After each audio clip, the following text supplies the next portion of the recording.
1.3 trillion by the end of the decade. That is the market projection for AI. It's expected to increase 21% inside the United States in GDP by 2030. And 52% of US workers are actively using AI in their job today. So before you get scared about 10 years from now and what your job looks like in 3 months, I actually want to step you back and get you thinking about what might be problematic today.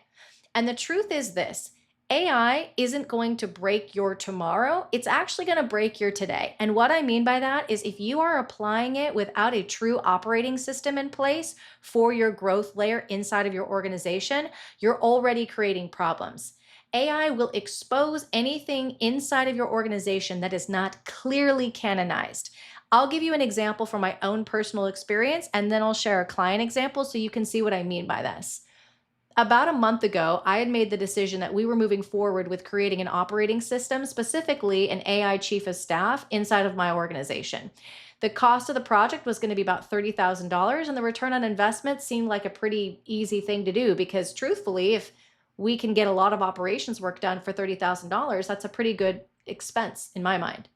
But as I dug in there deeper, and I realized I was about to hand over this project to an outside source, I actually looked underneath the hood and realized that there was no way that this playbook was ready enough for a 10-year-old to use it. And you might say, well, why a 10-year-old? AI is obviously a little more experienced than that. And I would say because if it could go wrong with a 10-year-old, I guarantee you it's going to go wrong with AI.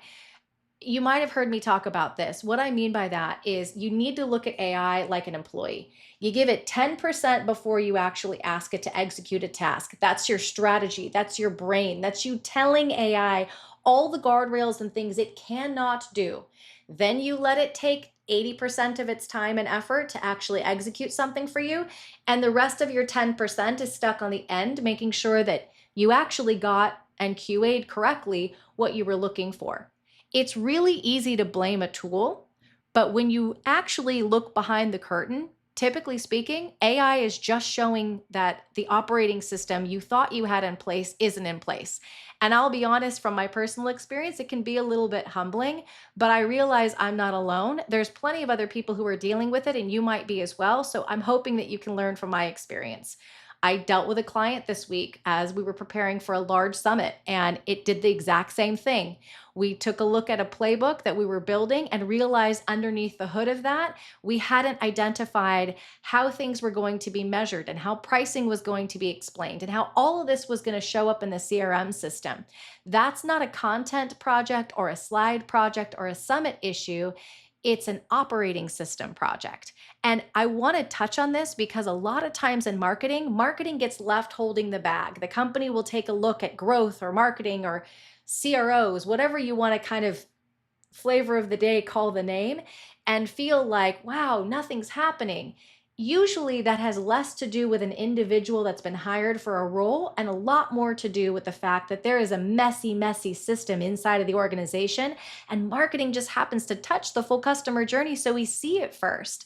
And because it's impacting us, one of two things happen. You have the hero, this used to be me in marketing, going in and fixing everything and not even remembering to raise it up to the C-level folks because I just want to get it done so I can get my work done. Or you end up with somebody who just can't catch all the balls or plug all the holes, and eventually that person gets canned. And it's why we see the tenure in marketing shrinking as the job description for marketing only continues to increase. And I want to call out that that's a danger because marketing is essential. And much like it used to be thought that almost anyone could be a marketer, I know that that's something I've heard a lot in my 20 years in this career, especially now with AI. Frankly, you could really make that argument, except you're missing one thing.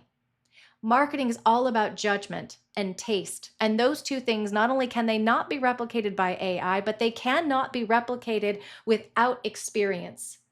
You know that when you sit across from a person who's 81 years old, sitting in a rocking chair, telling you about their life story, that person's going to tell you about some bumps and bruises that they've had along the way. They didn't learn about it in a book and they didn't look on it online. They experienced it one-for-one, hand-to-hand combat. That's what experience teaches. That's what I mean by taste. That's what I mean by judgment. And that's something that AI just can't replace. So before you start thinking about how to apply AI, really dig down and make sure that when you're looking at what you want it to do, what you want it to automate, that you have a very clear definition of good. You have a clear owner. You have a clear handoff and a clear source of truth. Because without those things, I can guarantee you, you'll end up like a 10-year-old running around a business trying to understand how to put all those things together. And I wouldn't want a 10-year-old in my business. I'm sure you don't want one either, especially since I have an 8 and 11-year-old and I understand what that could actually be like. So before you start thinking about AI and how you can apply it inside of your business, first think about your operating system and make sure that you have a company that has a strong operating system in place. And if you don't, start there first. Sit down with your teams, understand what they're struggling with, figure out what they're doing every single day that someone else could do better, faster, and cheaper. That's what you want to automate, but you're not ready to just put in AI. You first have to actually identify, what does good look like? And this is why, for those of you who are wondering, hey, with AI, how come marketing hasn't gotten any faster yet?